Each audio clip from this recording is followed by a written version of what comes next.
شروع کرتا ہوں اللہ تعالیٰ کے نام سے جو بڑا مہربان نہایت رحم والا ہے۔ اسی لیے تم میرا ذکر کرو، میں بھی تمہیں یاد کروں گا، میری شکر گزاری کرو اور ناشکری سے بچو۔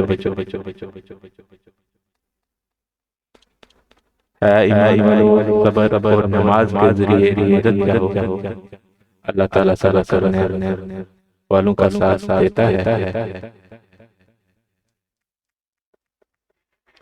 اور اللہ تعالیٰ کی راہ کے شہیدوں کو مردہ مت کہو، وہ زندہ ہے لیکن تم نہیں سمجھتے۔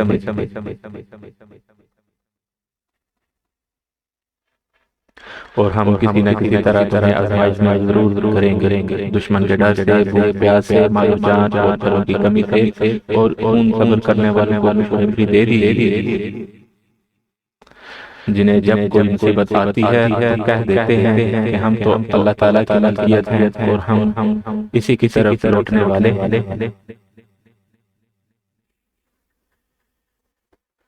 ان پر ان کے رب کی نوازشیں اور رحمتیں ہیں، اور یہی لوگ ہدایت یافتہ ہیں۔ Thank you for watching. Subscribe and follow us for more videos.